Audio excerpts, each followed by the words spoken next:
For economics, what we're going to be covering here will be certain essential topics relating to the four sectors which comprise any economy.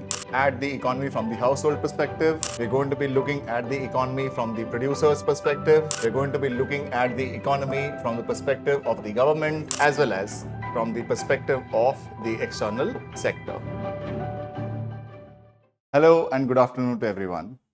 My name is Ranchan Kaul and I am here to take you very rapidly through all the important topics of economics. Consider this as your very rapid revision. Now, for economics, what we're going to be covering here will be certain essential topics relating to the four sectors which comprise any economy. Sectors which involve households. So we are going to be looking at the economy from the household perspective. We're going to be looking at the economy from the producer's perspective. We're going to be looking at the economy from the perspective of the government, as well as from the perspective of the external sector. In this session, we're going to be taking all the relevant topics from micro as well as macroeconomics. Consider this your rapid revision, like I said. Let's begin from the consumer side of things. And from the consumer side of things, what we want to know is about demand. This is a part of your microeconomics course. What really is demand and how do we perceive it? Now, in terms of demand, what we need to know is firstly what demand means. Now, demand means that there are some agents in the economy which require something to satisfy their needs and wants.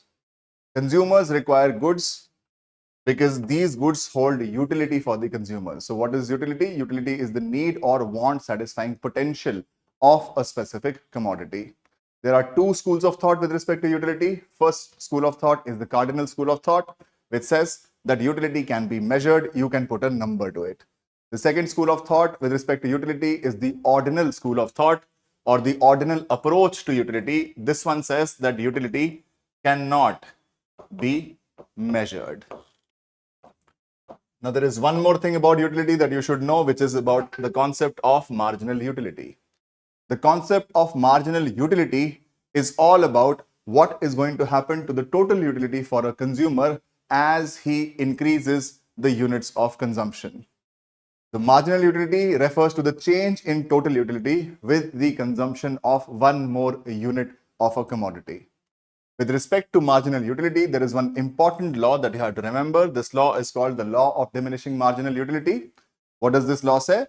This law says that as you continue to add units of consumption, the more you consume of the same thing, the total utility is going to increase, but with the consumption of each additional unit, the addition to utility is going to get lesser and lesser. The best way of imagining it is to think of any food item. When you are the most hungry, the first item that you will eat is going to make you the happiest. The second item which you're going to eat is going to make you happy, but less happy than the first unit. It's because the first unit has satiated some part of your need. You continue to add more and more units of consumption. The marginal utility associated with each unit is going to decline or is going to diminish. That is what the law of diminishing marginal utility says. Now, come back to the question on demand. What is demand? Demand refers to the quantity of a commodity which, corresponding to its prices, a consumer is both willing to buy and is able to buy. Two things which are absolutely necessary for any person to comprise demand. First is the willingness to buy a certain item given its prices. Second is the ability to afford that item given the prices. That means if there is a car and this car costs rupees 1 crore, and let's say this is a luxury car, you will not be considered as one of those people who demand this specific car unless, first thing, when you look at the price, you are willing to pay this price for this luxury car, and more importantly, you have 1 crore rupees to spend on this car. Only in the presence of both of these factors, willingness to buy as well as ability to buy, only and only then do you comprise demand. Otherwise, you comprise what is called desire. Now, with respect to demand, there is also something which is equally important for us to know. This is called the law of demand. The law of demand is a graphical relationship, right? Can be represented with a graphical relationship which is called the demand curve. The demand curve is downward sloping. On the y-axis, there is prices per unit. On the x-axis, there is quantity.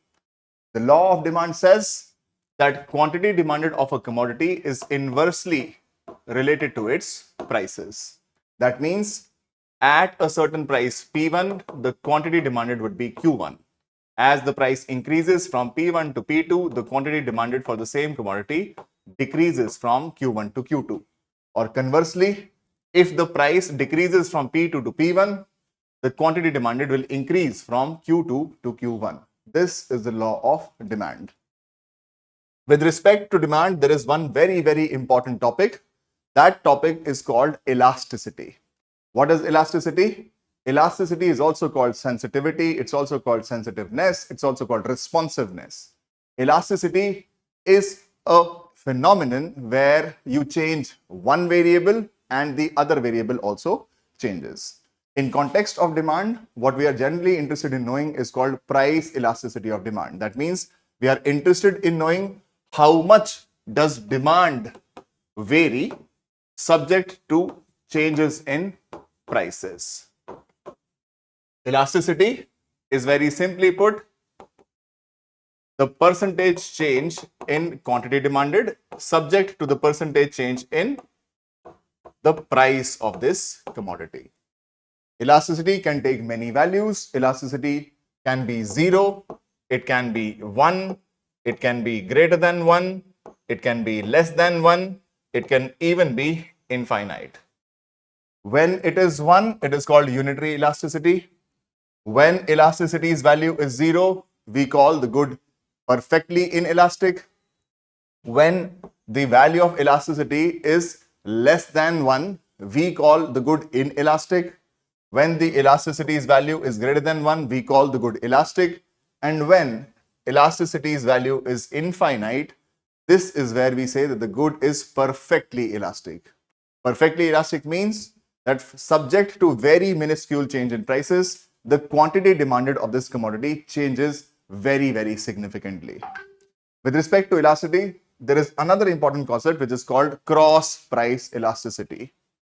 Now, when you speak about elasticity, elasticity is about what happens to the quantity demanded of a commodity when its prices change. When you talk about cross price elasticity, here you are comparing two products. What happens if there is a pair of products, product 1 and product 2? If the price of product 1 changes, what is going to happen to the quantity demanded of product 2? This concept is called cross price elasticity.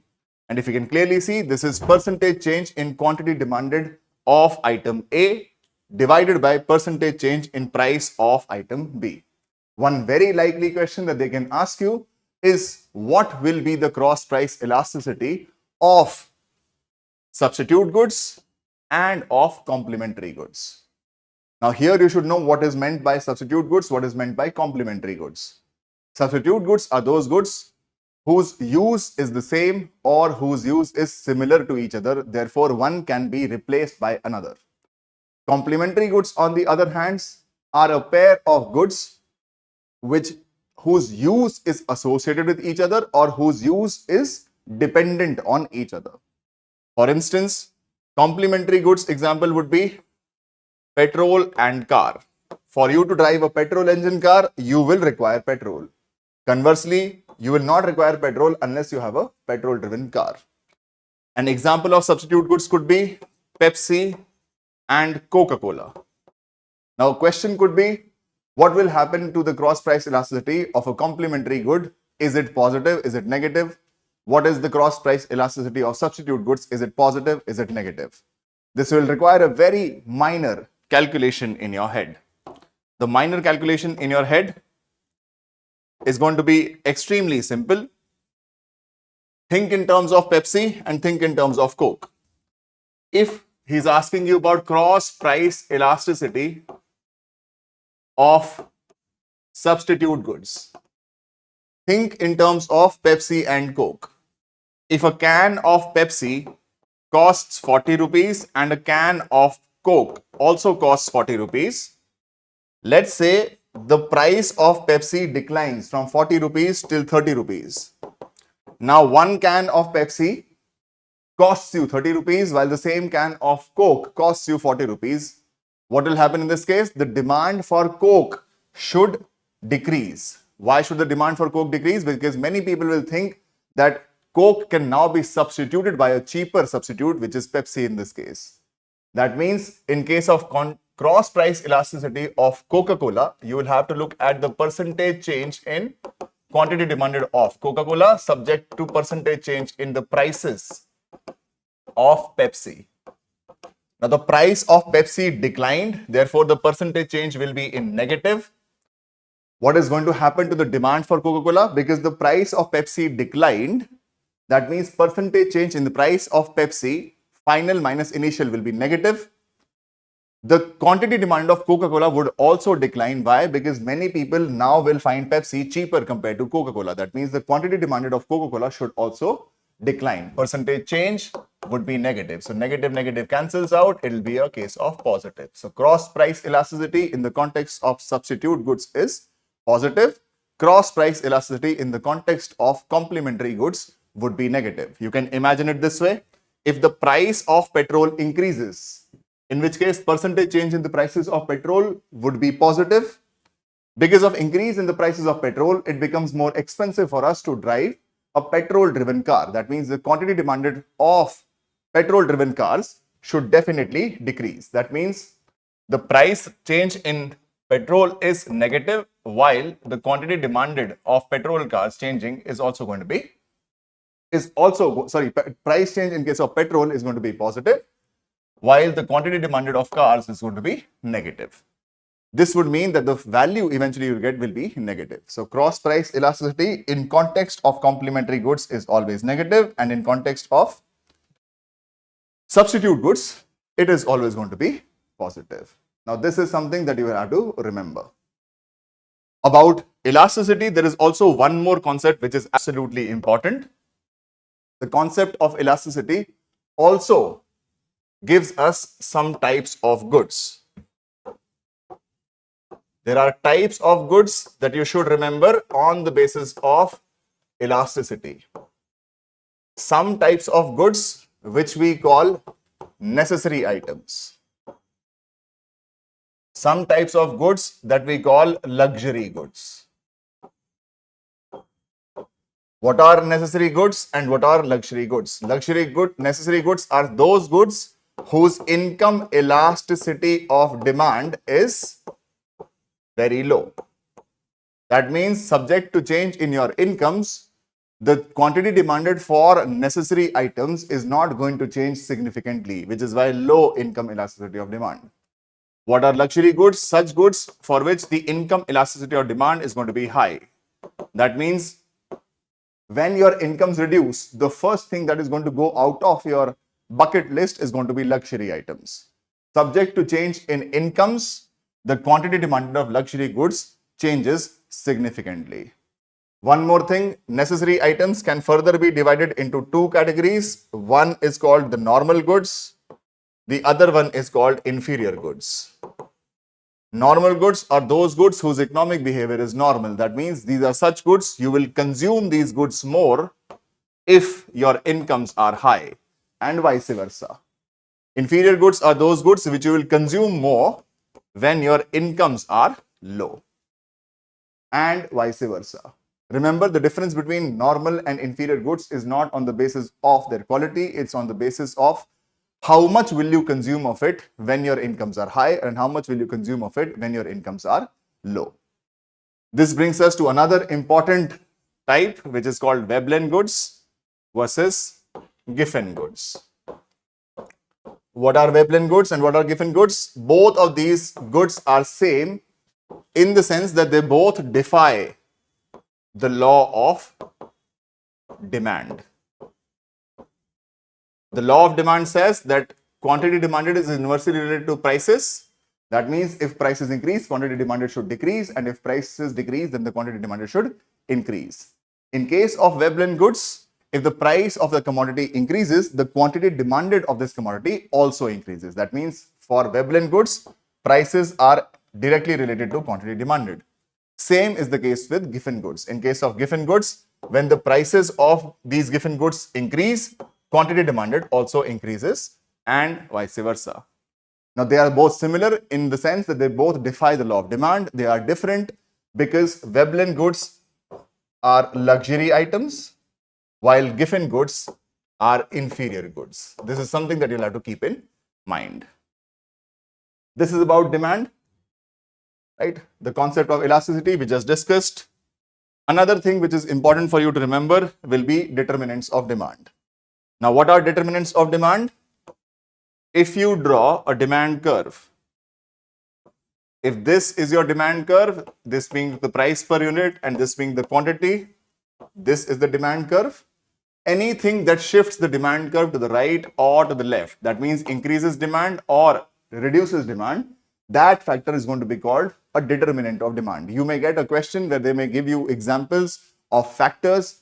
The only thing you'll have to keep in your mind is what will be the impact of changing those factors on the demand curve. If there is a factor which can change the demand curve either to the right, shift it to the left, then we are going to call it determinants of demand. Consumer preferences are determinants of demand. Consumer expectations are determinants of demand. Government policies could be determinants of demand. Substitutability could be a determinant of demand. Incomes of people are determinants of demand. Population is determinant of demand, because each of these factors has an impact on shifting the demand curve either to the right or to the left. Now move from demand very quickly to supply. Now, much like the law of demand looks something like this, there is also one part which is the law of supply. The law of supply says that as prices increase from P1 to P2, quantity demanded also increases from Q1 to Q2. Supply can also be defined as the quantity of a commodity that a producer is willing and able to sell given its prices. The law of supply says if the prices increase, the quantity supplied will increase. If the prices decrease, the quantity supplied will decrease. This means the law of supply says that prices are directly linked to quantity supplied. These are some basic things you have to keep in your mind.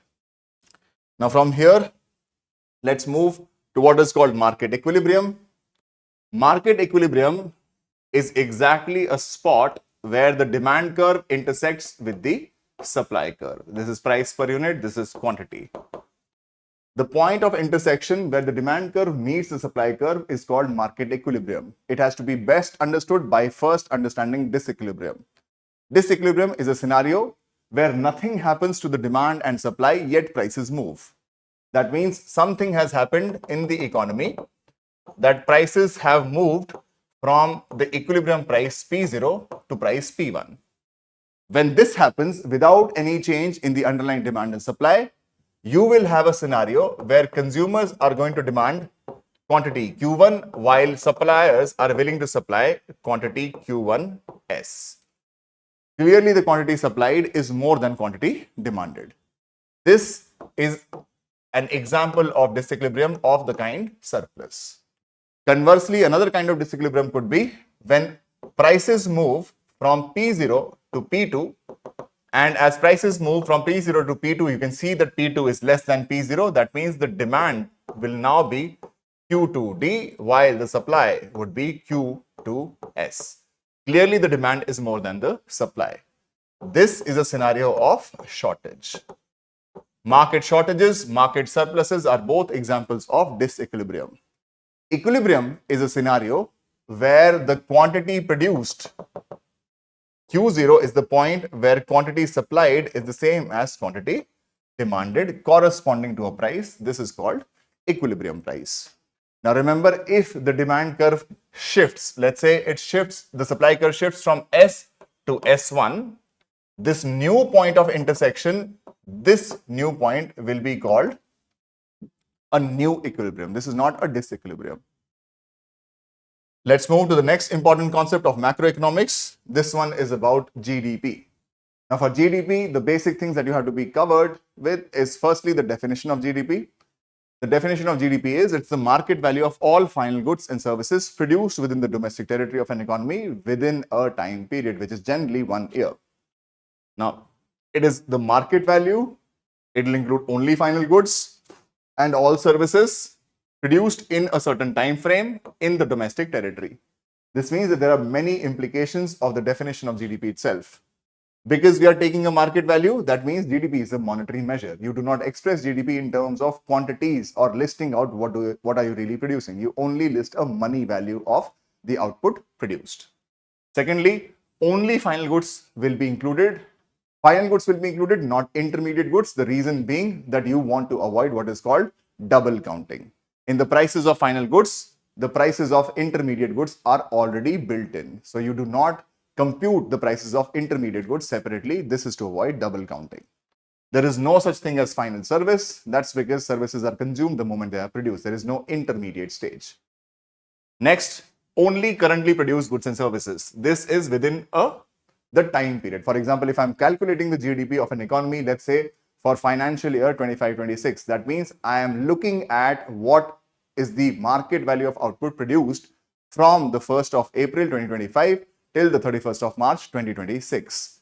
Nothing produced before it will be included in the computation of GDP for this financial year. Next, that GDP is a flow variable, right? When you say GDP is a flow variable, that means that we measure GDP over a period of time. We talk about quarterly GDP, we talk about yearly GDP. GDP being a flow variable makes another important implication, which is that GDP is a reference to the income of an economy, not the wealth of an economy. GDP is not the wealth, GDP is the income. It's a flow variable. Apart from this, GDP is a territorial concept.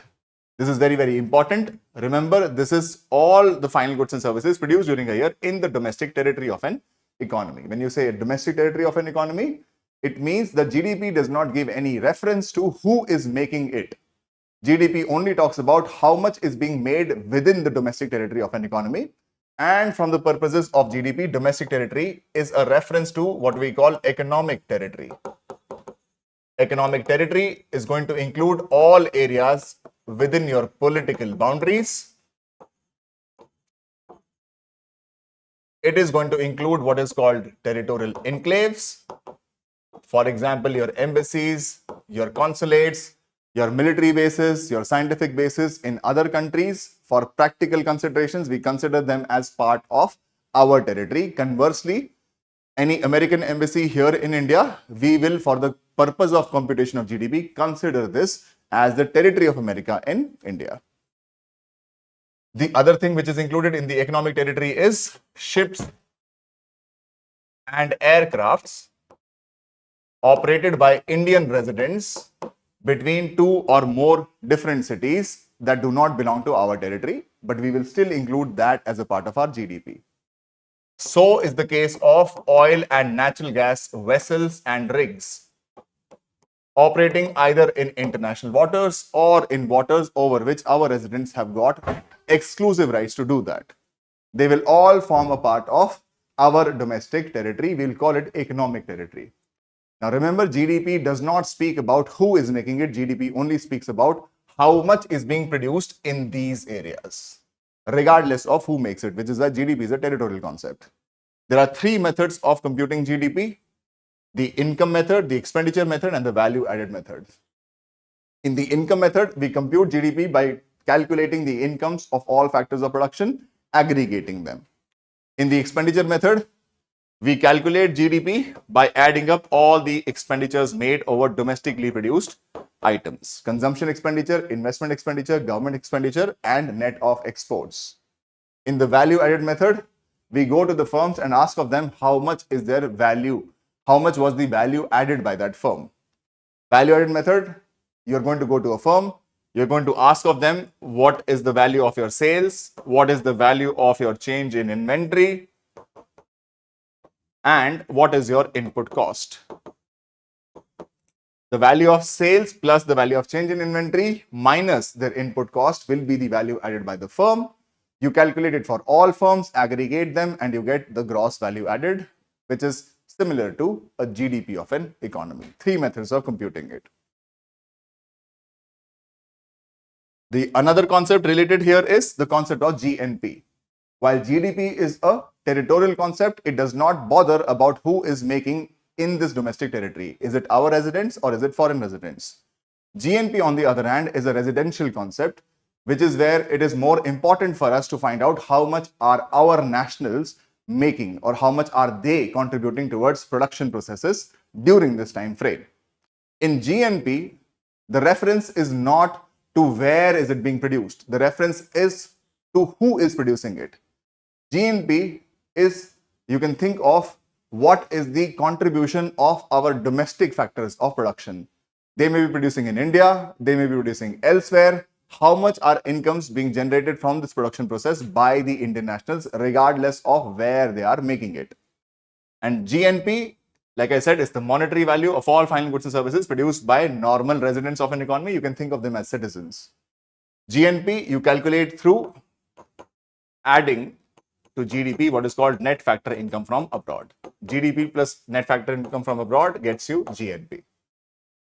Now from GNP, you will have to deduct what is called depreciation. Depreciation is provisioning kept aside by firms to cover for gradual loss of value of their fixed capital. It's an accounting practice. Right? Firms keep aside or set aside a part of their revenue, do not distribute it, and hence towards the calculation of national incomes, depreciation has to be adjusted for. Remember about depreciation, it is provisioning for gradual loss of value, not for sudden loss of value. This gradual loss of value can come from wear and tear, it can come from maintenance costs, it can even come from the technology becoming obsolete. Another thing you have to remember is this indicator, which is personal incomes. Now, once you have GNP, from GNP, you will have to make a certain few adjustments. You will take out depreciation, you will get NNP. Now, since these are being calculated at market prices, from here you will adjust what is called net product taxes, and you will arrive at what is called NNP at basic prices, and from basic prices you adjust net production taxes.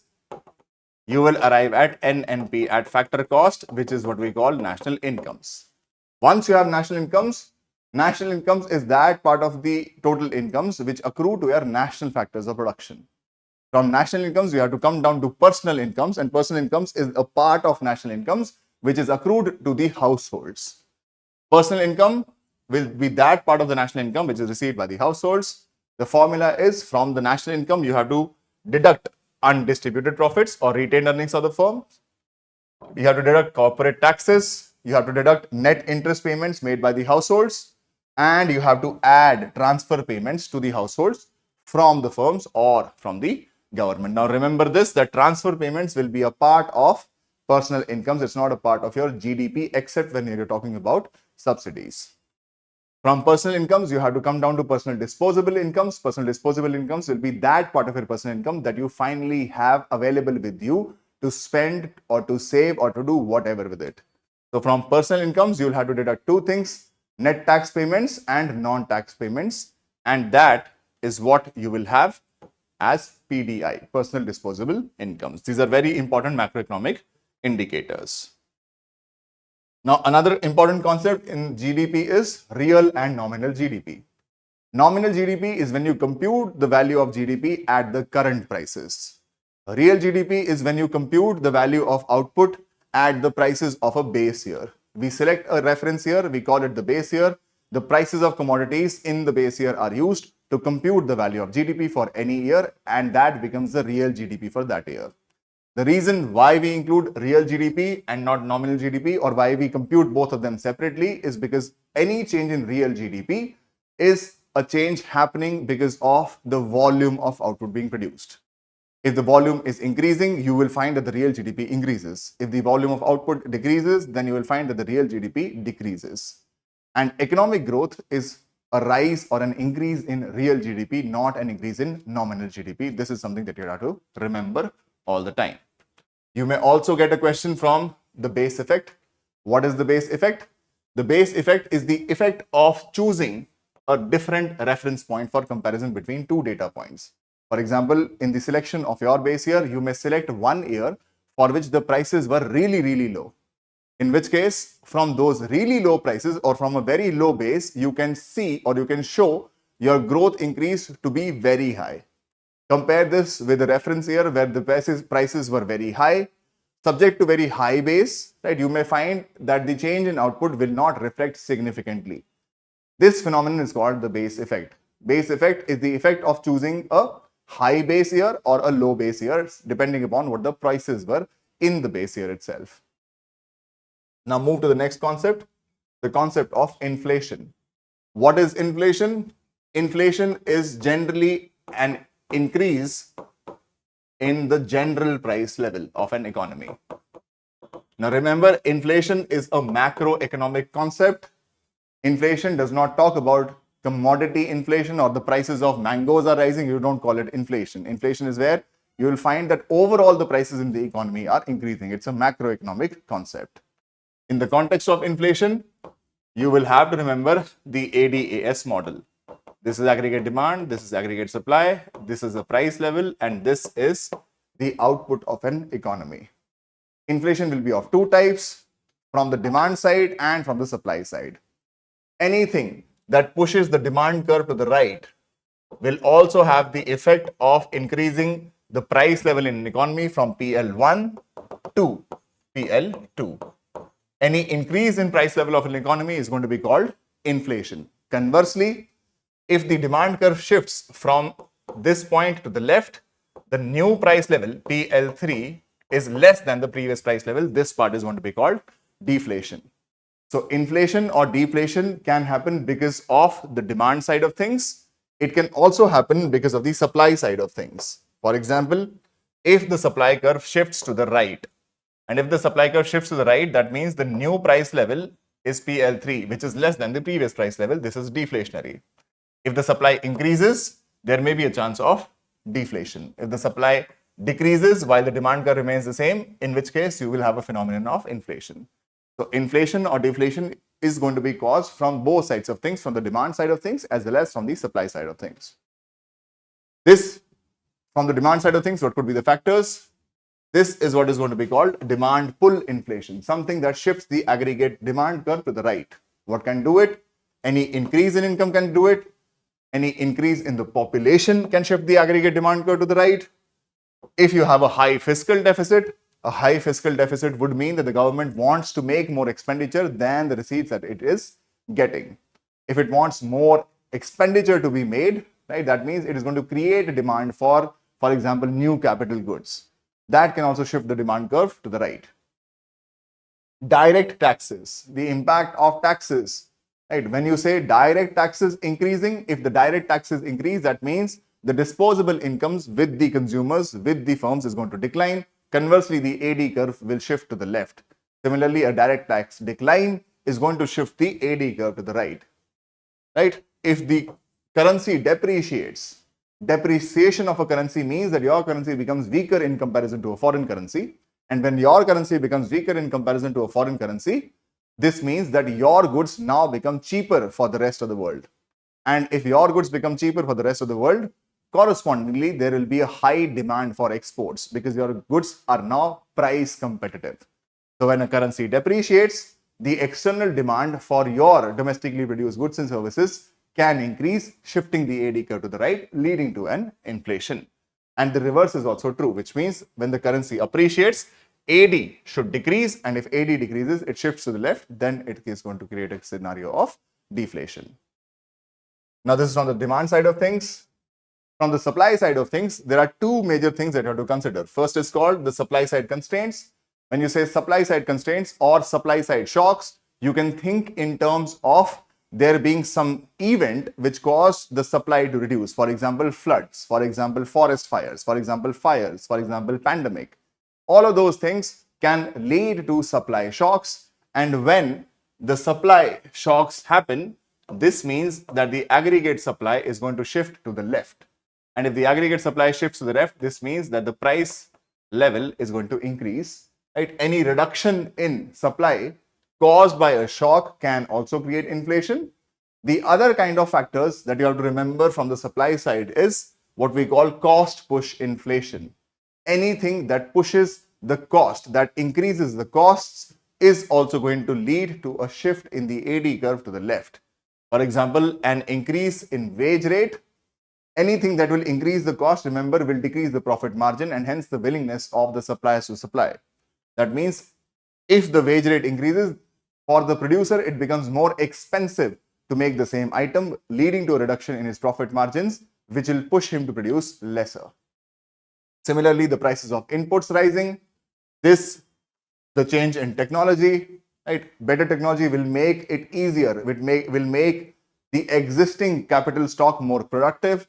And if the existing capital stock becomes more productive, it means for the same unit or for the same amount of input, you're going to produce more output. This should lead to a reduction in costs. And improvement in technology leads to a reduction in costs, or you can say technology worsening can increase the costs of production. Similarly, the available supply of resources, if you have discovered a new supply of resources, for example, tomorrow, if you find that there are some, you can say, more than Saudi Arabia, you found oil in India itself. So that kind of a scenario where natural resources are first discovered or supply of resources is augmented somehow, that can push the supply curve not to the left, to the right. This can create a scenario of deflation. Now you have to remember that inflation has to be remembered simply put as more money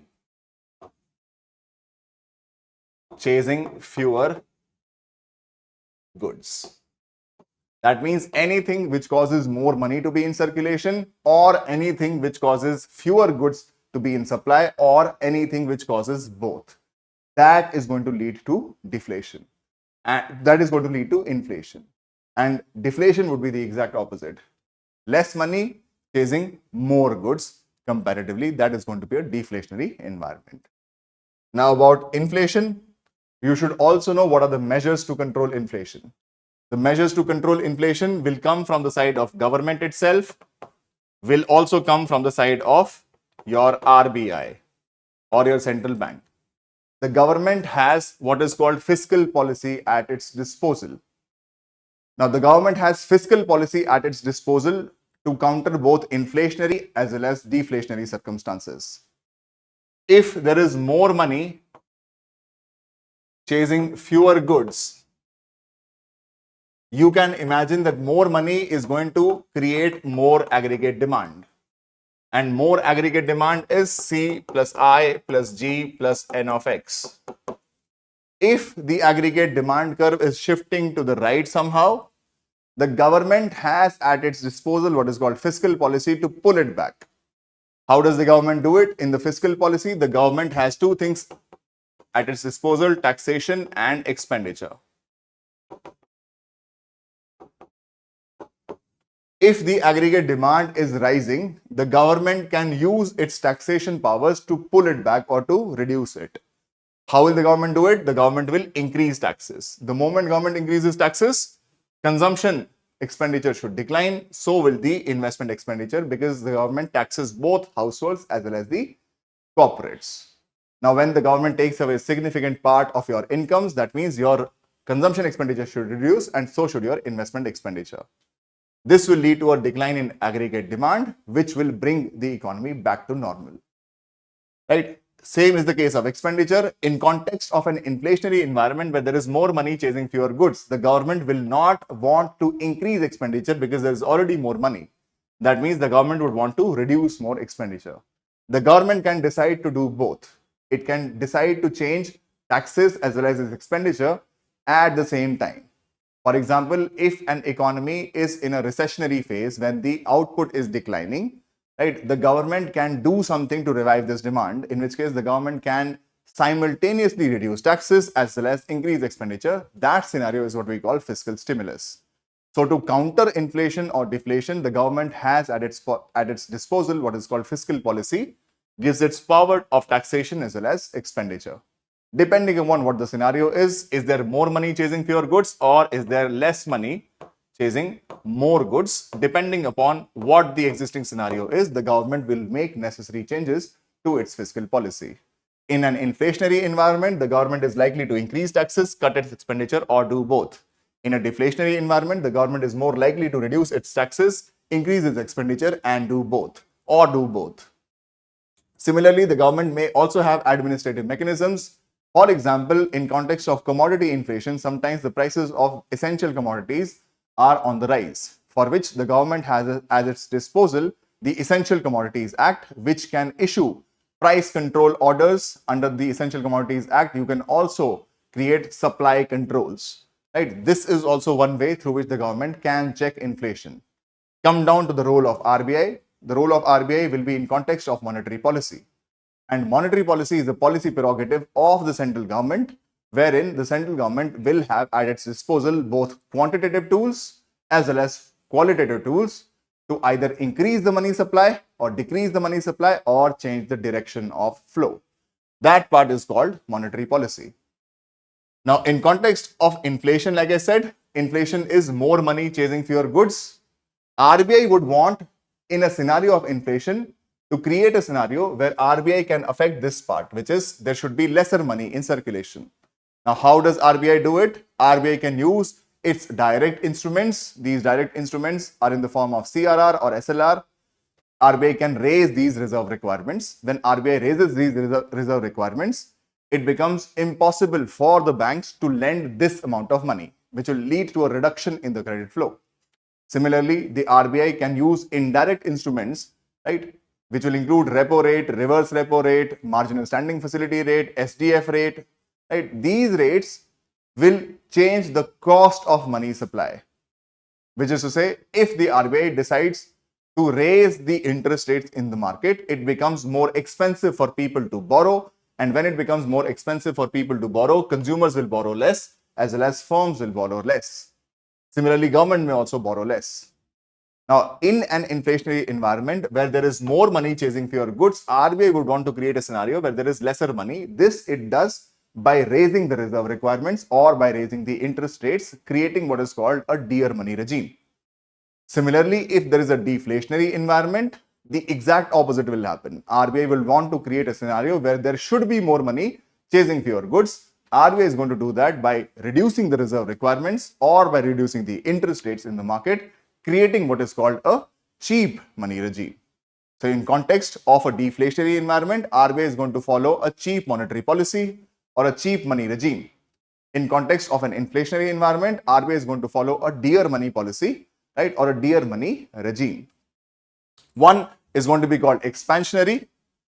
In the dear money regime, you want to contract the money supply in the economy. Hence, this is going to be contractionary monetary policy.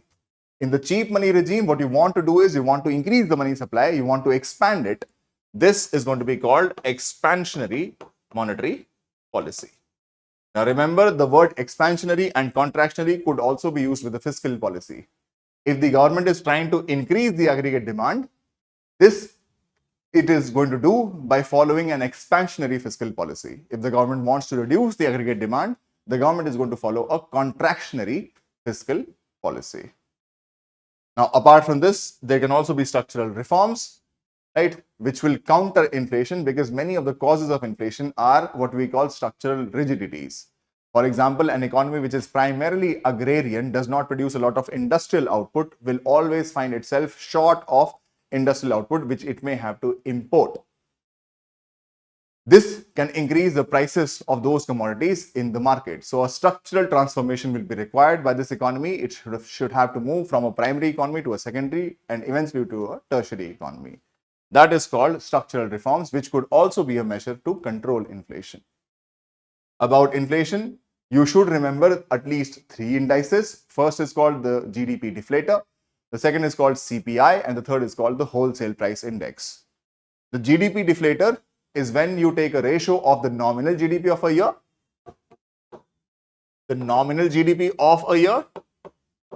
to the real GDP of the same year. For example, for 2025, if you take a ratio of nominal GDP to real GDP, right, if this ratio is equal to 1, this means that prices since the base year has stayed constant.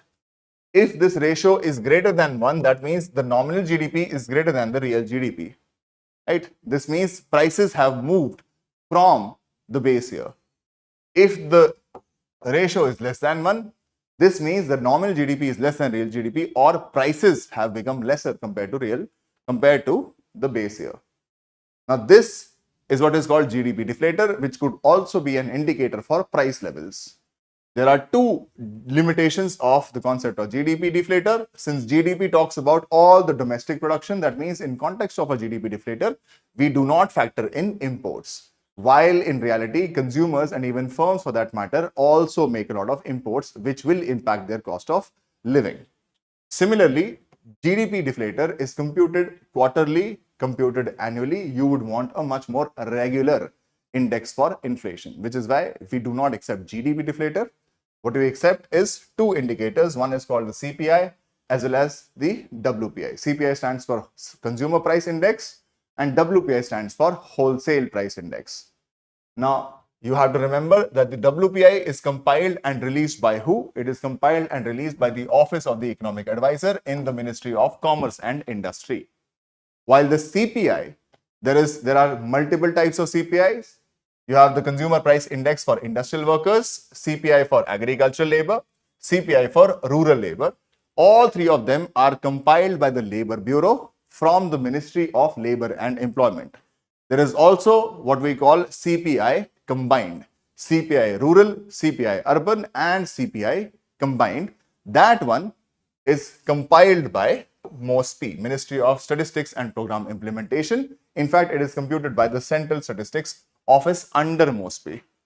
So this is something you should remember. The other parts about CPI and WPI that you have to remember is the important differences between them. CPI is when you measure inflation from a consumer perspective. WPI is where you measure inflation as a proxy for producers itself. Now, for a consumer, what items are included and what items are not included? In context of consumers, food and beverages, pan, tobacco and other intoxicants, clothing and footwear, housing and other, you can say fuel and lighting, miscellaneous expenses.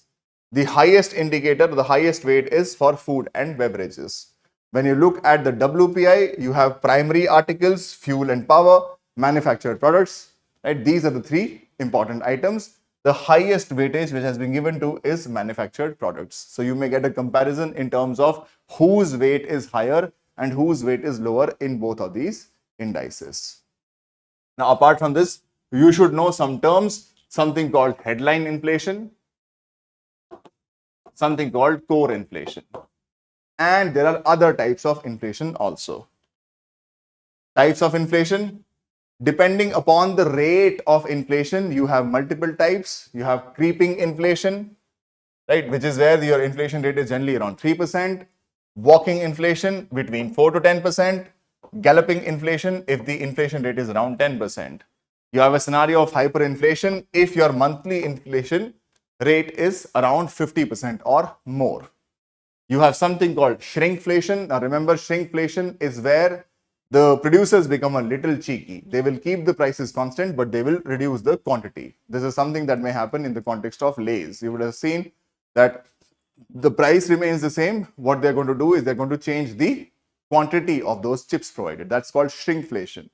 You have something called stagflation. It's a combination of two words, stagnation as well as inflation. This is where the economy is both stagnating, that means the output is reducing, as well as prices are also rising at the same point in time.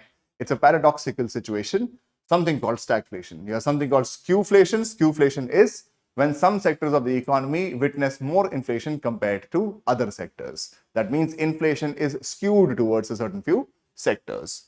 You have something called disinflation. Disinflation means that there is inflation in the economy, but the rate of inflation is generally declining. That means in 2023, we witnessed an inflation of 7%.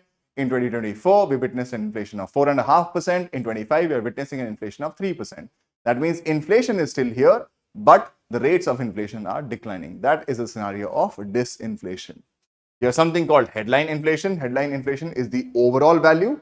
You have something called core inflation. Core inflation excludes volatile components such as food and energy. That means what the number that you look at is the general number or the overall number. This is where you will call it headline inflation.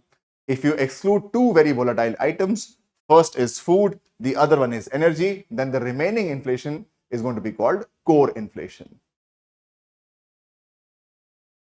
Move to the next chapter, which is that of money. Firstly, what is money? Money is something which is generally or universally accepted as a mode of payment. There are three functions of money, right? First is the medium of exchange.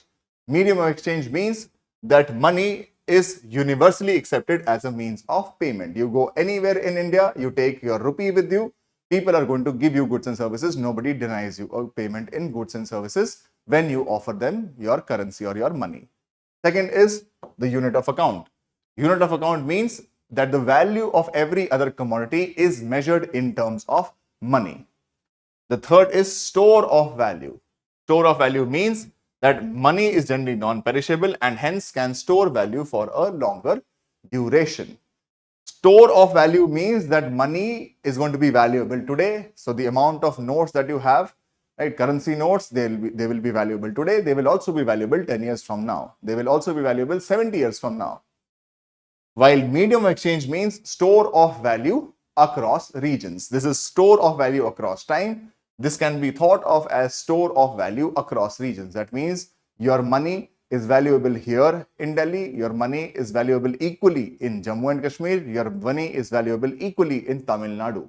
You take your money anywhere, it is still going to be valuable. These are the three functions of good money. Apart from this, you should remember the types of money.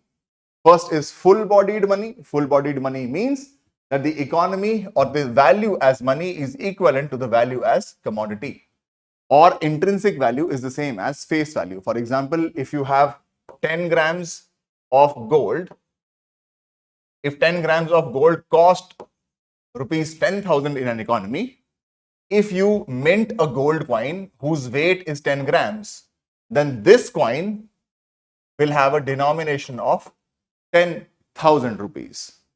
This is where the intrinsic value, that means value as commodity of the coin, which is gold, is the same as its face value, the denomination that has been written on it, which is 10,000. This is called full-bodied money. You have something called token money, paper money, or credit money. This is the paper currency that you use. Now, token money, paper money, or credit money is a kind of money where the face value or whatever is written on this particular piece is much more than the intrinsic value. Similarly, you have something called representative full-bodied money. Representative full-bodied money is token money which is issued against a full backing of bullion. That means you are only printing, your economy is only printing as much money as it has gold or bullion reserves kept with it. It is not printing anything more than that. You have something like convertible money. Convertible money is where you can take money to your central bank or to your issuing authority, and the issuing authority is going to give you or convert that piece of paper into bullion for you. You have something called inconvertible money. Inconvertible money is where you go to the central authority and the authority will not convert this piece of paper for you, right, into bullion. You have something called fiat money. Remember fiat with AT. Fiat money is money that serves as money on the basis of or on the orders of an authority. You have something called legal tender money. Legal tender money is money that is legally compulsory to be accepted as a means of payment. That means nobody can deny you payment in the form of money, which is legal tender. Now remember, legal tender money is of two types: optional legal tender money, or you can say, limited legal tender money and unlimited legal tender money. Limited legal tender money means that that currency will serve as money up to a certain limit. People can deny you payment in that form of money, right, after a certain point. For example, your rupee coins, for example, your small coins, you can only make a payment of up to a certain amount. Then you have unlimited legal tender money. That means no person can deny you payment in the form of unlimited legal tender money. There is no limit which is applied here. There's something called near money, which is a highly liquid financial asset. This is what is going to be called near money. You have something called secondary money or deposits. Deposits are also money, right? The money deposited with banks or financial institutions. This is also called deposit money. Multiple types of money. You may get a state question from here. Then the context of money supply. What really is money supply? Money supply is the total stock of all types of money. When you say all types of money, it means both primary money as well as secondary money. Like I said, secondary money is money held in deposits and primary money is money that you will hold as currency. So it's all types of money, currency and deposits which are held by the public. Remember, held by the public means not the money of the government, not the money of the banks at any given point in time. You have 4 monetary aggregates that you have to remember: M1, M2, M3 and M4. M1 is currency held by the public. It will also include net demand deposits. That means only the demand deposits of public with the banks. We are not going to include interbank deposits or government's deposits with the banks. Only the deposits of people or public with the banks. OD is other deposits, right? Other deposits will include some minuscule money which is kept with the central bank, right, through other multilateral institutions and sometimes even the governor of the central bank. M1, you have M2. Add to M1 savings accounts kept with post offices, banks, you will get M2. To M1, when you add time deposits kept with banks, you will get M3. And to M3, when you add total deposits with PO banks, except for savings certificate, Kisan Vikas Patra, etc., then you will have M4. M1 and M2 are called narrow money. M3 and M4 are called broad money.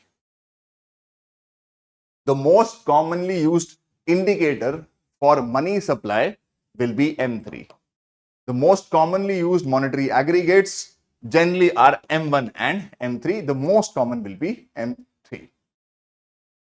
Now, next part is to know what reserve money is. Like money supply is money of the public held with themselves or with the banks. What is reserve money? Reserve money is the total stock of currency held either by the publics or by the banks at any given point in time. That means all the currency which has been issued in an economy, that is called high powered money, monetary base, reserve money, right? These are all the same things. This is denoted by what is called M0.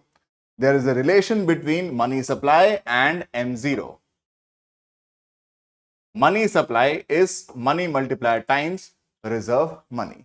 Or conversely, you can say money multiplier small m is money supply divided by your reserve money. Now, money multiplier MS, right? You can define money multiplier as the ratio of money supply with the reserve money. You may get a state question where they may ask you, what does the value of money multiplier depend upon? Remember, money multiplier is always going to be inversely related to the reserve deposit ratios of an economy. That means higher the CRR, higher the SLR, you will have less money multiplier or the value of money multiplier will reduce. Conversely, if you have low CRRs, low SLR, the money multiplier is going to increase. The value of money multiplier depends upon the credit creation capacity of the banks, which will in turn be affected by the monetary policy followed by the RBI. It will also depend upon the banking habits of the people. If people start to put less money in the banks, or if people's preference for currency increases, if they keep currency with themselves, that means they are keeping less money with the banks, and banks cannot create more loans against lesser amount of money kept with it. Hence, money multiplier will reduce. So, 3 things that it depends upon. First is monetary policy. Through monetary policy, the credit creation capacity of banks will also get affected, right? The third thing that it depends upon is the banking habits of the people. More money people deposit with the banks, more will the money multiplier be. Why? Because banks can extend loans or create credit out of the money kept with itself. Then you have the other part, which is monetary policy. For you to understand monetary policy, you will have to first understand functions of the RBI, the Central Monetary Authority of India. There are multiple functions of the RBI. RBI has what we call currency functions. This means RBI is the issuer of currency. RBI also manages the currency which has been issued. Issuance and management are a part of currency functions. That means the sole authority in India which issues currency has to be the RBI. Now remember here, for us, our currency is going to be either paper currency or metal coins. Metal coins are minted by the government of India on behalf of the RBI. Rupee 1 note used to be issued by the government of India or by the finance ministry on behalf of the RBI itself. But if you get a statement which says who is the sole authority behind the issuance of currency in the country, it is the RBI under the RBI Act of 1934. The currency which has been issued also will have to be managed. For example, where it is getting printed, from there you have to supply it across multiple regions. What is the requirement across multiple regions? Once the currency is issued, you may find that some notes get soiled. What is the replacement policy going to be? Similarly, security features, design features of the currency, everything is decided by the RBI itself. This is called the currency functions. The second function is called the banking functions. That means RBI is a banker to banks. RBI is also the banker to the government. And as part of it being banker to the government, RBI also manages the public debt of the government. Three things. As part of the banker to the banks, there is one very important part which is called lender of the last resort. Remember, lender of the last resort is where a bank is facing temporary liquidity problems, right? Where it tried everything in its capacity to get that liquidity, yet it was unable to get that liquidity, in which case RBI is going to step in and lend this bank money. Remember, for it to be the lender of the last resort, RBI is only going to help solvent banks, not insolvent banks. Next is price stability, which is one of the most important functions of the RBI. Right, price stability it achieves through what is called inflation targeting. That means RBI wants to keep prices in the economy stable. So its monetary policy objective is inflation targeting alongside growth. This is where RBI is going to be using what is called monetary policy to keep prices stable. Another function of the RBI is forex management. This is about exchange rate determination, as well as forex reserves management, which is about building up the existing forex reserves or drawing down from the forex reserves and then managing your reserves. In addition, the strength of the financial system of the country, the most important responsibility belongs to the RBI. In the pursuit of this function, RBI is also assisted by many other regulatory bodies such as SEBI, such as IRDAI, such as PFRDAI, many regulatory bodies which work towards regulation of financial institutions, RBI being the prime one of those. And last is developmental functions, development of institutions, consumer awareness. Many of those functions are also the functions of RBI itself. Now, one of the most important functions, like I said, is that of price stability. RBI achieves price stability by the execution of what is called monetary policy. In context of monetary policy, RBI towards its disposal has two types of tools. First tool is going to be called quantitative tools. Now, quantitative tools are those tools which impact the volume of money supply in an economy. Two types of quantitative tools. One is called direct instruments. The other one is called indirect instruments. Direct instruments are going to involve two things: CRR, cash reserve ratio, and SLR. What is CRR? CRR is the average daily balance that a bank is supposed to maintain with the RBI in cash format as a proportion of their net demand and time liabilities. That means each new deposit which gets created with the bank, a part of that deposit has to be maintained with the RBI on a daily basis in the form of cash. That is called CRR, cash reserve ratio. Similarly, you have something called statutory liquidity ratio. Banks also will have to maintain a part of their net demand and time liabilities in prescribed formats, either in the form of gold or in the form of cash or in the form of unencumbered government securities with itself. The difference with CRR and SLR is that CRR has to be maintained in the form of cash only with the RBI. RBI is not going to pay you any interest on it. With SLR, you have to maintain SLR requirements with yourself, either in the form of cash or gold or unencumbered government securities. That means such securities which have not been pledged anywhere, against which no loans have been issued. That is called SLR. SLR is measured fortnightly, CRR is measured on a daily basis. Now remember, both of these are mandatory requirements. If the RBI increases them or decreases them, this has to reflect immediately, which is why these are called direct tools. Indirect tools is where the RBI has multiple tools with itself: repo rate, reverse repo rate, standing deposit facility rate, as well as the marginal standing facility rate or the bank rate. What is the repo rate? Repo rate is a phenomenon wherein RBI injects liquidity into the system. When banks require some money, banks will give to the RBI some securities or will pledge some securities with the RBI. At the same time, banks will undertake what is called a repurchase obligation, that at a future date and at a future price, they will buy back these securities from the RBI. For example, if the bank wants rupees 100 from the RBI, bank is going to pledge securities worth rupees 100 with the RBI and promises the RBI that I am going to buy these securities back at a future date at a future price. Imagine that the future price is 104. That means banks paid 4% repo rate to who? To the RBI. Right? And RBI injected funds into the banks. The reverse repo rate is exactly the opposite. Reverse repo rate is when the RBI absorbs excess liquidity from the banking system. How does it do it? RBI sells securities or pledges securities with the banks. Against these securities, RBI takes their liquidity, and RBI is under the reciprocal obligation of buying these securities back in the future at a future price and at a future date. That is called reverse repo rate. This is through which RBI injects liquidity into the system. This is through which RBI absorbs excess liquidity from the system. What is MSF rate? Now, sometimes what may happen is that the banks may not have SLR eligible securities to pledge with the RBI and get money under the repo mechanism. In which case, the RBI allows the banks to dip into their SLR requirements up to 2% of their NDTL and get money from the RBI. Since the RBI is giving you an extra facility of dipping into your SLR requirements and borrowing money, this is going to be a penal rate of interest. It is going to be more than the repo rate. You have something called the bank rate. In the bank rate, what is going to happen is that the banks can borrow money from the RBI by pledging any kind of securities, not only SLR eligible securities. In context of bank rate, what is also an added advantage is that you can borrow money for any amount of time.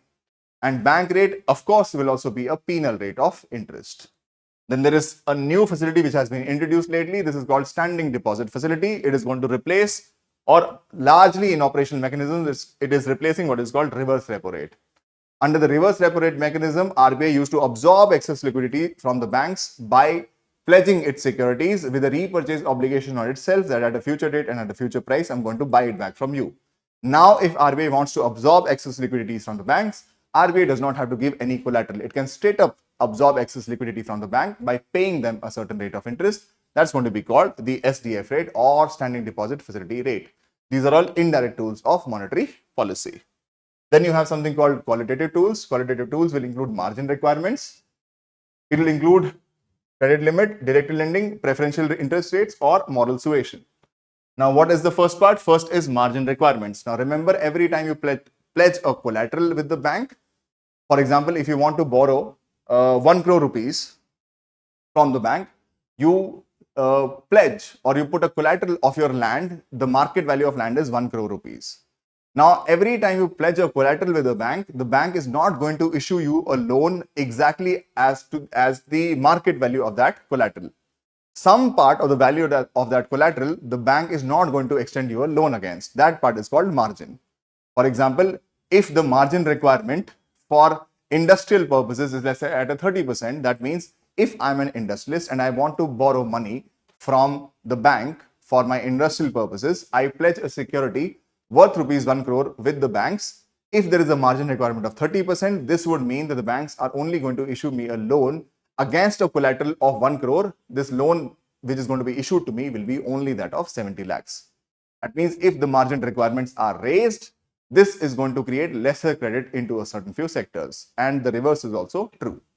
Something is called credit limit. Credit limit means where the RBI imposes a ceiling on how much credit can the banks lend to a specific sector. When you have directed lending is the exact opposite of credit limit. Directed lending is where you set the floor. That means a minimum of so much amount of credit has to be extended to certain few sectors. This is the ceiling. That means the maximum amount of loan that can be issued, and this is the floor. That means the amount of credit that has to be issued can't be below this, has to be more than this itself.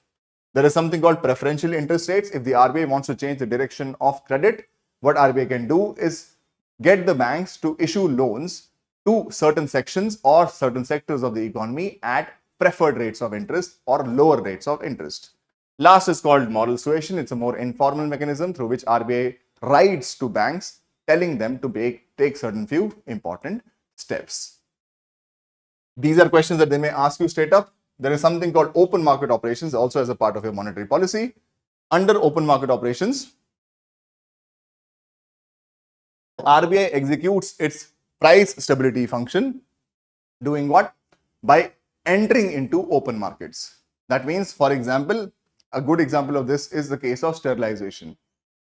Imagine that for some reason dollar inflow into the economy has increased. If dollar inflow increases, this is going to lead to the appreciation of rupee. And if the rupee appreciates, this is going to create a problem. Appreciation of rupee is going to make your exports much more expensive. Now, to check the appreciation of rupee, what does the RBI do? Because RBI also has forex management function at its disposal. The RBI is going to absorb this excess dollars. How does it absorb these excess dollars? By buying them. When RBI buys these dollars, RBI is supplying rupee into the economy. Now, when RBI supplies rupee into the economy to check appreciation of rupee, this is going to increase the money supply. And if there is more money chasing for your goods, this is going to create inflation. To check this inflation, what the RBI is going to do is, RBI is going to sell bonds in the open market. When it sells bonds in the open market, this is where RBI is going to do what? This is where RBI is going to absorb this excess rupee. And when RBI absorbs this excess rupee, right, this is how RBI is going to check inflation in the market. This is called open market operations. These bonds are being sold in the open market, right, to check what? To check inflation in the open market, right? Now, these are also some, you can say, tools that RBI can use to check prices in an economy. You have to remember, this is a very, very important topic, right? Both monetary policy, tools of monetary policy, quantitative and qualitative, direct tools, indirect tools. You should remember each of these. Also, the context of OMOs, open market operations. Now, one thing you have to remember is something called Monetary Policy Committee. Now, Monetary Policy Committee is one, right? The monetary policy framework for the country says that we are going to be targeting inflation, but alongside, we have to also keep growth considerations in mind. The inflation is on the basis of, the indicator that we use is consumer price inflation, both rural and urban, basically the combined CPI. This target for inflation is set by this committee, which is called this target for inflation is set by the central government. The central government sets the inflation target, which has to be achieved. This inflation target will be achieved through a benchmark policy rate, which is going to be set by the MPC, the Monetary Policy Committee. It is a 6-membered committee. 3 of them come from the RBI, while 3 of them come from the government. The casting votes belongs to the governor of the RBI itself. So, who sets the inflation target? It's the government that sets the inflation target. Who sets the policy rate or the repo rate? Right? In our case, it is the MPC that sets the repo rate. MPC is a 6-membered committee, 3 members from the RBI, 3 from the government. In case of a tie, the casting vote belongs to the governor of the RBI. That means some leeway has been given to the RBI itself. Whatever the MPC decides as the policy rate, that policy rate RBI will have to follow. These are things that you have to remember in context of money supply, in context of monetary policy also. Then we will pick up what is called financial markets. Financial markets are a very, very important part of your syllabus, at least lately. Now, financial markets, you have to study. What are financial markets? These are markets that deal either in money or on claims over money. Financial markets are where you will find financial instruments being traded. And financial instruments, you can think of them as contracts. If you have to hold a financial asset, you have to hold a contract against that particular asset itself. This contract can be real, this can be virtual, or in a dematerialized format. They are bought and sold for the purposes of borrowing or investing money. A financial asset, you can only hold a financial asset if you are holding a contract against it. The contract is going to be called the instrument, while what you are holding, which derives or which gets for you future values or future cash flows, this part is going to be called a financial asset. You own a financial asset if you hold an instrument against it. Now, financial markets are the broadest markets. They can be classified on many counts. The most basic classification is classification on the basis of the nature of the claim. If the nature of your claim is one that of a liability, then you are talking about debt markets. Debt markets are those markets which deal in claims. Those claims represent a liability on the counterparty. When you talk about equity markets, the instruments that you are holding, that instrument is a claim on future money, but this claim is not going to be a liability on the counterparty. This claim is a claim over the ownership of the resources of the counterparty. Now, equity markets, you can think of the example of equity markets, for example, shares and stocks that you buy. In terms of debt markets, you can think of the instruments which are used, typically, for example, bonds for that matter. There is another classification of the financial markets on the basis of the term to maturity or on the basis of maturity of these claims. If you require funds for a shorter duration of time up to 1 year, then you are dealing in the money market. And if you require funds for a longer duration of time, that means 1 year or more, then you are dealing with the capital markets. That means in the money markets, you're going to be talking about instruments which represent a claim or money. These instruments will be maturing within a time period of 1 year. If you require funds for more than 1 year, then you're talking about instruments being traded in what is called the capital markets. Now remember, in the money market and in the capital market, more specifically in the capital markets, these instruments which could be trading could be debt instruments, or even it could be equity based instruments. Now you have to remember the instruments of money market. What are the instruments of money market? T-bills are an instrument of the money market. What are T-bills? T-bills are money market instruments which are short-term debt instruments. For example, if the government decides to borrow money from the market, it can issue T-bills depending upon the duration for which it wants the money. If it wants money for a short duration, that means a duration of less than 1 year, the instruments that it is going to be issuing, right, one of the options is T-bills. T-bills are short-term debt instruments which are issued by the government of India. You have to remember, only and only the central government can issue T-bills, not state governments. Typically are issued for a maturity period of 91 days, 182 days or 364 days, just short of 1 year. Now remember, these are also zero coupon securities. That means over T-bills, no coupon payment is made. T-bills will carry a certain face value. When you have to buy it, you will buy it at a discount over the face value. And when you redeem it, you will redeem it at the full face value. That means the difference between the differential amount at which you bought this specific security in the first place and the face value, that part is your return. Second is cash management bills. Cash management bills have the exact same characteristics of T-bills. The only difference is that they can be issued for a maturity period of even less than 91 days. Once again, issued by the central government itself. Then you have something called the interbank money market. Interbank money market would mean that there is a money market wherein banks can also borrow short-term funds. Three instruments they are going to be using: call money, notice money, and term money. If the bank wants money for a duration which is one that of overnight duration, that means for a 1-day period, then it rings other banks and asks of funds to be borrowed from the other banks. It is a telephonic market. The rate at which 1-day funds will be borrowed will be called the call money rate. If you want to borrow funds for a duration between 1 to 14 days, then it's going to be called notice money. And if you want to borrow funds for 14 days or more, that means less than 1 year but greater than 14 days, then it is going to be called term money. Remember, this is how banks borrow short-term liquidity from each other. Typically, these rates will also be benchmarked to certain indices or to certain benchmarks. For example, LIBOR, for example, MIBOR, right? These are all for money markets. Then there is something called certificate of deposits. What is a certificate of deposit? When you put your money in a bank, normally you put your money in a savings deposit or a fixed deposit or a current account. This is something very similar. Where you put your money in the bank issues you a certificate against this deposit. This is called a certificate of deposit. It is different from a fixed deposit. How? You cannot change the title of the fixed deposit, which is to say you cannot transfer it to some person else.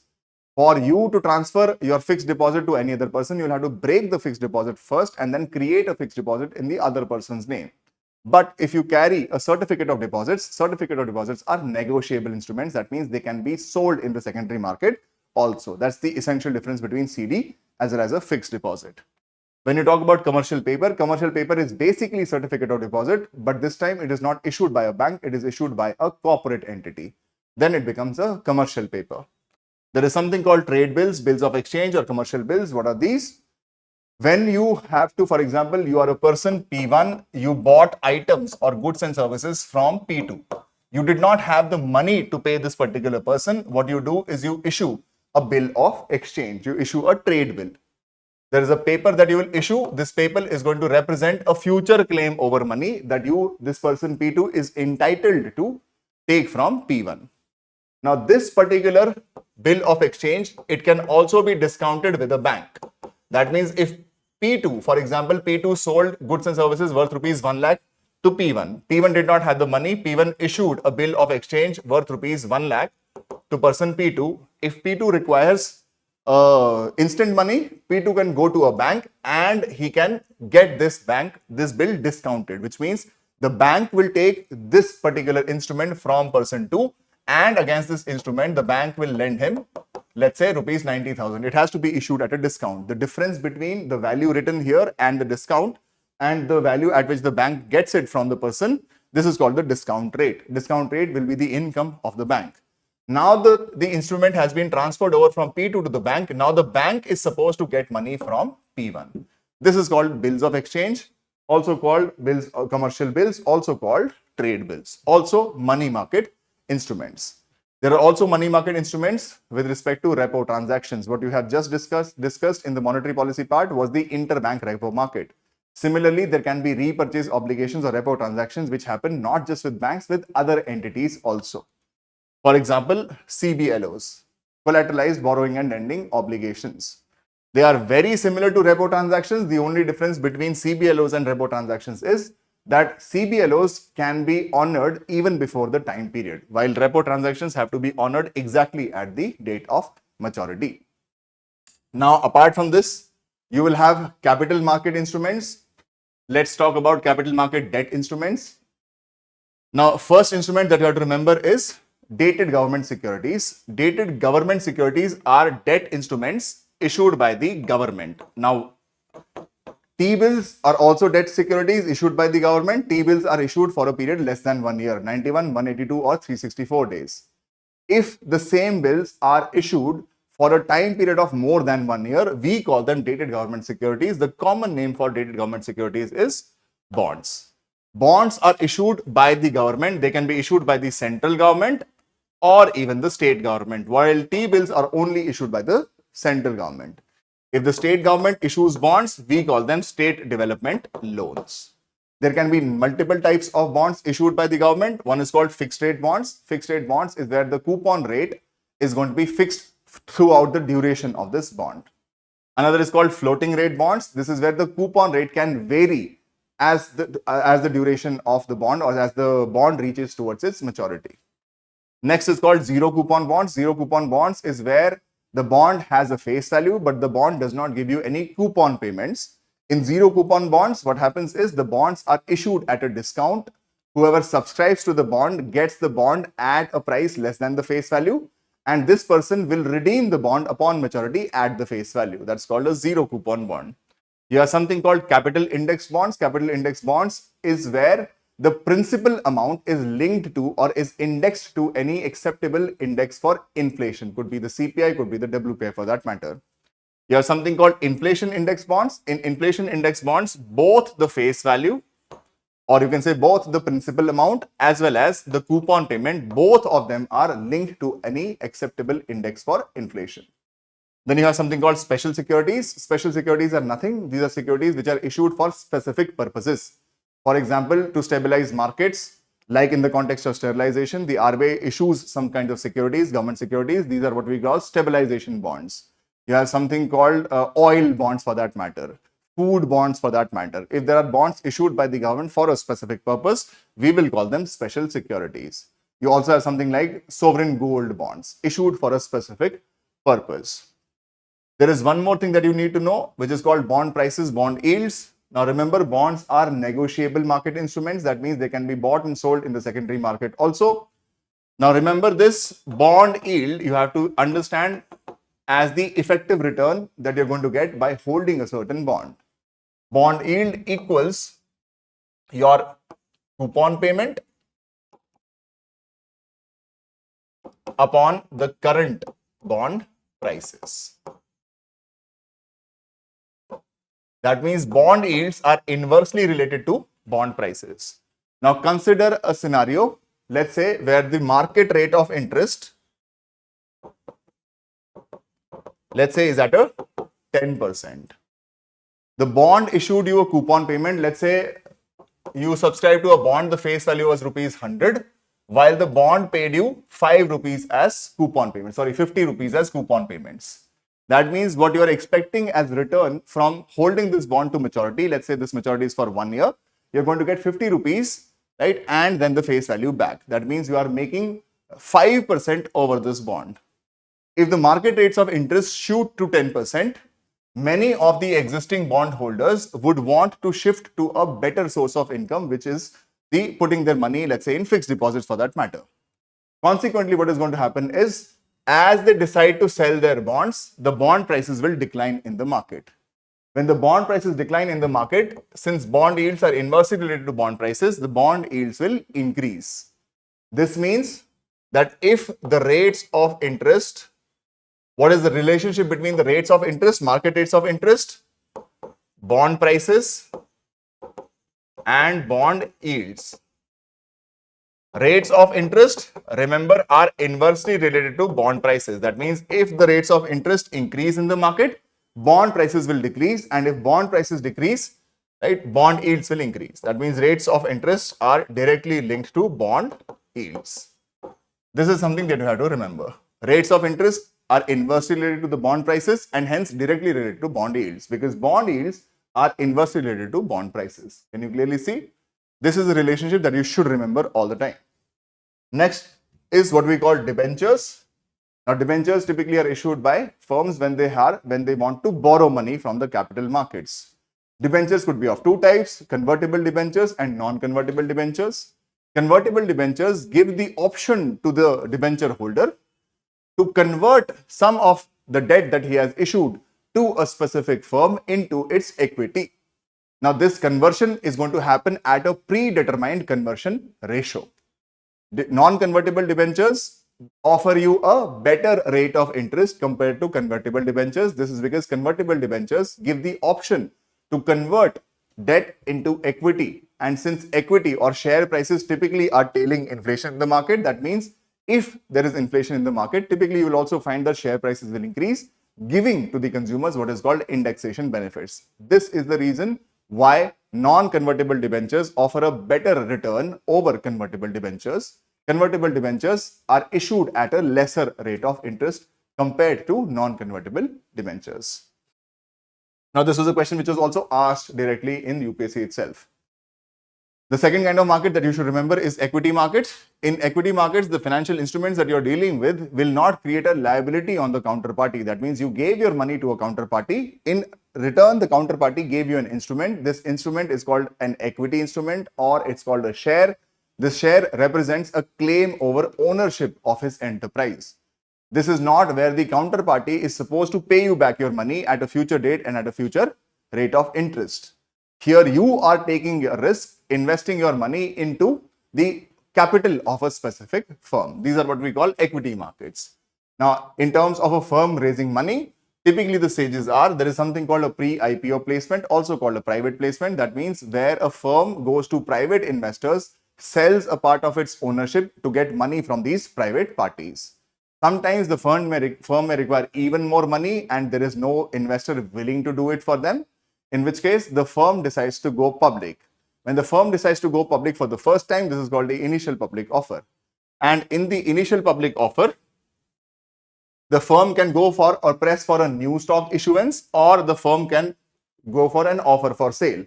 Offer for sale is where the existing shareholders dilute their equity by selling their shares to the public. And new stock issuance is where the firm decides to issue fresh shares as part of its authorized capital and decides to sell the fresh shares in the market. An IPO can be later on followed by what is called a follow-up public offering, wherein the firm may require money the second time it goes public the second time. This time it can press for what is called a rights issue, or this is the time where new shares can be issued. When a firm wants to raise funds through a rights issue, it means the existing shareholders will have the first right over getting these fresh stocks. Or otherwise, the firm can simply issue new shares to the public. So the sequence is private placement followed by an IPO, and if at all required, eventually an FPO. Move to the next part, which is about public finance management. Now, public finance management, the first thing which is very, very important for you to remember is the budget. Now, remember, since 2012, budget in India is now categorized into two heads. One is called the revenue head. The other one is called the capital head. Under the revenue head, the budget, since it's an account for both the receipts as well as the expenditures planned by the government of India for the upcoming financial year, it is going to display to you revenue receipts as well as revenue expenditure. That's a part of your revenue head. What are revenue receipts? What are revenue expenditure? These are those things which will have no impact on the asset liability structure of an economy. That means does not create any assets, does not reduce any assets, does not create a new liability, does not reduce the existing liabilities. These are such assets. These are such transactions. For example, in revenue receipts would be money received by the government. Revenue receipts have no impact on the asset liability structure. What will be included here? First is tax receipts. The other part is called non-tax receipts. Now, tax receipts, the government does not have to pay you back. That means there is no liability upon the government. Any tax receipts will create no assets, will create no liabilities, or will not reduce any assets or will not reduce any liabilities. Taxes are of two types, direct as well as indirect taxes, which will be a part of your revenue receipts. Then you have something called non-tax revenue receipts. What are non-tax revenue receipts? User charges that the government may press for when it sells its services to you.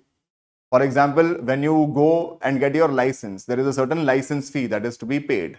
For example, when you use the postal service of the government, there is some money that you have to pay to use that postal service. These are called user charges. Similarly, there is something called interest payments. Interest payments would mean what? On the loans issued by the central government, when it receives any interest payments, that is going to be included here as part of revenue receipts. Similarly, dividends.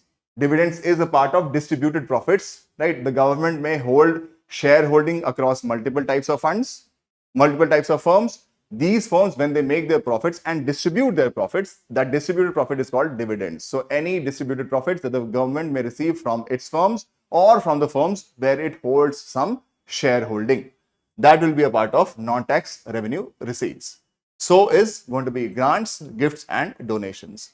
Both of them account for what is called revenue receipts. Revenue receipts have no impact on the asset liability structure. Now you have expenditure, planned expenditure for the upcoming financial year of the kind revenue. Revenue expenditure will be what? Here you are spending this money. This expenditure is not creating any asset for you, or this expenditure is not reducing any liabilities for you. That is what is called revenue expenditure.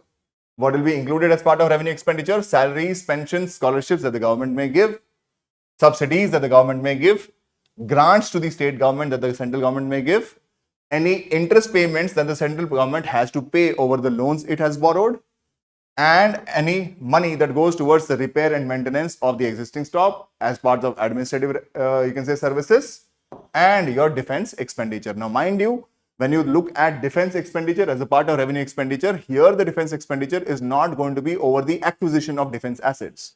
Here the defense expenditure is in terms of salaries, allowances, is in terms of maintaining the stores, is in terms of what we generally call the working capital requirements of defense forces. If you are acquiring a new asset, for example, a Rafale, that will not be revenue expenditure, that will be capital expenditure, right, related to defense. Here, as a part of revenue expenditure, you are only including the working capital requirements of the defense forces. Now, those boxes, salaries, pensions, interest payments, and defense expenditure, these three boxes collectively are called committed expenditure. Committed government expenditure. That means there is a very limited chance for the government to reduce this kind of an expenditure. Now, capital head transactions, these are those transactions which are going to affect your asset liability structure. That means, once again, the capital head transactions can be listed into capital receipts as well as capital expenditure. As part of your capital receipts, you can have something called debt receipts. Debt receipts is where the central government incurs a debt onto itself. It requires money, it borrows that money. It can borrow that money from internal sources or from external sources. So you will have internal debt, external debt of the government of India. Similarly, capital expenditure will include repayment of loans. Now remember, if you are repaying only the interest part, it's a part of revenue account. If you're repaying the principal part, then it becomes a part of your capital account. Other receipts could be in the form of non-debt receipts. Non-debt receipts would be receipts where the government gets money, but correspondingly does not incur a liability onto itself. This is money that you can get from the sale of your assets, from divesting some proportion of your shareholding, as well as by getting the principal amounts back from the loans that you have issued. So selling your assets, disinvesting a part of your shareholding in your assets, or getting the principal amount back from the loans that you have repaid or that you have extended to states. This is going to be called your non-debt creating receipts, capital receipts. Similarly, you have expenditure on loans advanced, right? The central government can issue loans. This is going to be capital expenditure because loans will become the asset of the government. The government is expecting a future repayment back. Similarly, investment in financial assets or investment in real assets, which will include the investment in infrastructure because they are creating assets for you. So capital expenditure is expenditure which either creates an asset for you or reduces your liability. Capital receipt would be a kind of receipt that either increases your liability or reduces your assets. Revenue receipts, revenue expenditure, both of them have no impact on the asset liability structure of an economy. Now, what is important from the perspective of prelims is to understand the concept of deficits. A budget is a statement of the proposed expenditure that the government plans to make in the upcoming financial year and what is its estimates in terms of how much money is it going to get in the form of receipts. Sometimes the expenditure, in fact, most of the times the expenditure you will find will be more than the receipts made by the government itself. This brings us to the concept of deficits.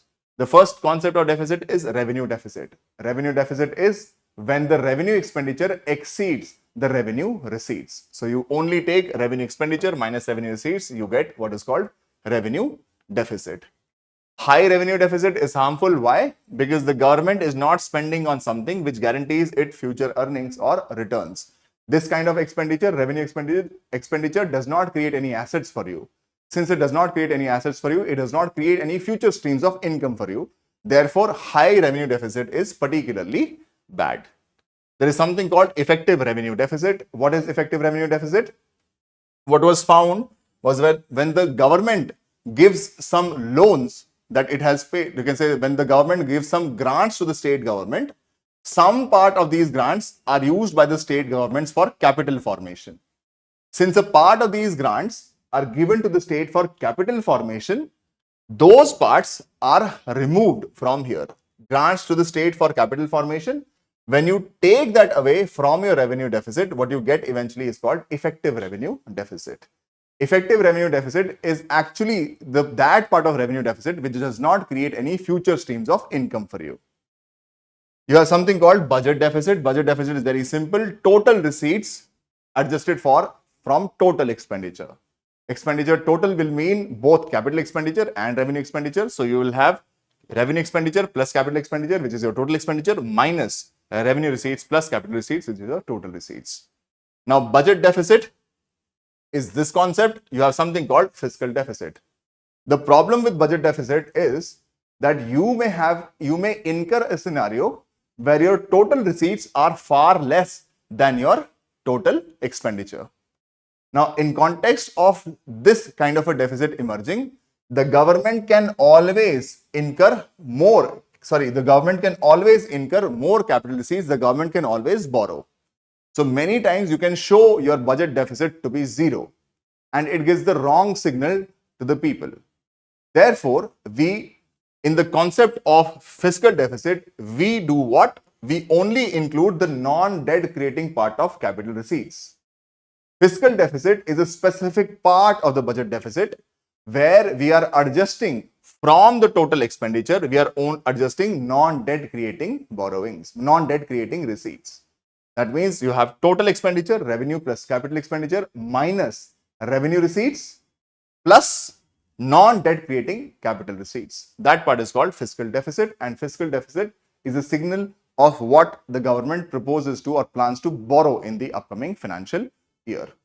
This part is called fiscal deficit. Apart from this, there is something called primary deficit. What is primary deficit?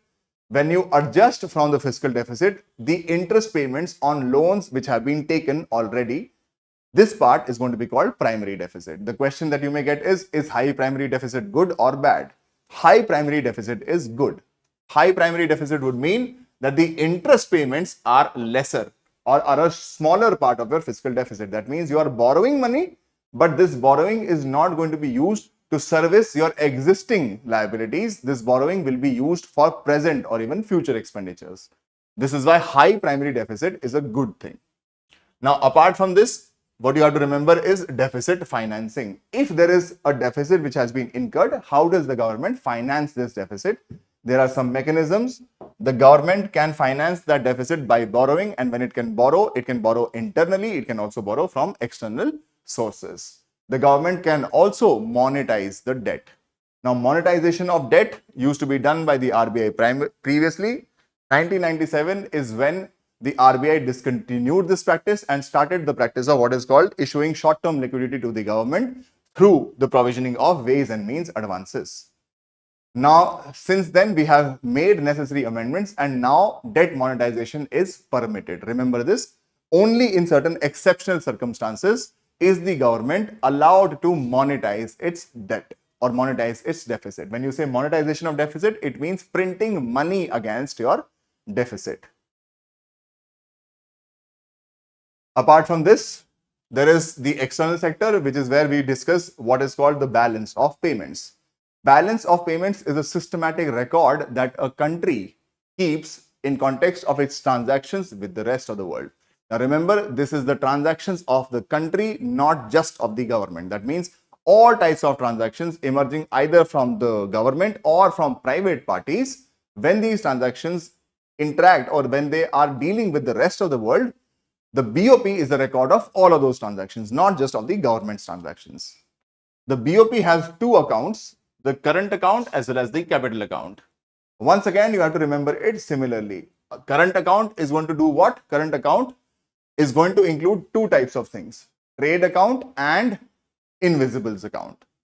Trade account, when you talk about trade account, is only and only going to talk about export imports of goods alone, or what you can call merchandise trade. Similarly, invisible account talks about trade with respect to two types of services, factor services as well as non-factor services. Now, if you have talks about services, factor services will include your factors of production when they are engaged elsewhere. The income that they generate is called primary income, is also called investment income. For all other types of services, for example, trade in software, your IT-enabled services, travel, tourism, other such services which are exported or imported for that matter, they will be forming a part of non-factor services. So, invisibles account will have services. Invisible account will also have something called current transfers. Current transfers or transfer payments are one-directional transfer payments that go from party A to party B without creating any reciprocal obligation on party B. So current transfers would mean what? Transfers which are incoming, transfers which are outgoing, right? These transfers could be in the form of gifts, remittances, grants. Now come to the capital account. As part of your BOP, what is the capital account? Capital account is going to talk about transactions which have an impact on the asset liability structure of an economy. That means they can change the asset or liability structure of an economy with the rest of the world. Now, what kind of transactions are included in the capital account? Transactions included in the capital account will include investments. Investments could be your domestic factors of production or your domestic residents making investments abroad, or foreigners making investments in the country. When your residents make investments abroad, this is called offshore investment. When the rest of the world makes investments in your country, this is called foreign investments. Foreign investments will be denoted or will be classified into two parts: FDIs, foreign direct investments, as well as foreign institutional investments. Similarly, you may have external assistance which comes as part of loans, not grants. Now remember, grants will be a part of current account. Grants will not create any liability. But loans, if you are getting even at a discounted rate of interest, loans will create a liability and hence will be a part of your capital account. Similarly, you have NRIs making deposits in the country, in their ordinary accounts, in their foreign currency non-resident accounts, right? These accounts will also form a liability on your economy. Why? Because any person making a deposit in your banks, this deposit is a liability on the bank. The bank is liable to pay back the money alongside the interest as has been promised. Similarly, something called external commercial borrowings. External commercial borrowings means that your commercial entities, registered commercial entities, borrow from recognized external sources. This is about private borrowings, ECBs, right? So as part of your balance of payments, which is a record of all transactions with the rest of the world of an economy, be it government transactions or private transactions, you have two accounts, current account and capital account, right? Current account will include two things: the trade account and the invisible account. Trade account refers to merchandise trade. Invisible account refers to trade in services, factor or non-factor, as well as current transfer payments or current transfer receipts. Similarly, capital account is all about inflow and outflow of forex happening in certain kinds of transactions which will impact the asset liability structure of an economy. These could be in the form of borrowings. These could be in the form of investments. These could also be in the form of external assistance, but external assistance of the kind which creates a liability on the economy. Now, as part of the balance of payments, you have to remember these important terms. One is called the trade balance. When you talk about trade balance means what? Here and here itself. Trade balance means export of goods minus import of goods. What is the export value of all the goods that you have exported? How much forex did you make? And from all the imports that you have gotten, how much forex did you spend? When the export is adjusted for imports, for goods alone, this is called trade account balance. You may have a trade account surplus, you may have a trade account deficit, depending upon whether the export is more or less than the imports respectively. Normally, India has a trade account deficit. Come down to what is called the invisible account balance. Invisible account balance will be about this part, the inflow and outflow on the invisibles account. That means either export of services, factor, non-factor, or current transfer receipts. Current transfer receipts are going to be incoming. Remember, export of services is going to make money flow towards you. This is where you are making money. Current transfer receipts is money that you are receiving, minus import of services or current transfer payments. This is called invisible accounts balance.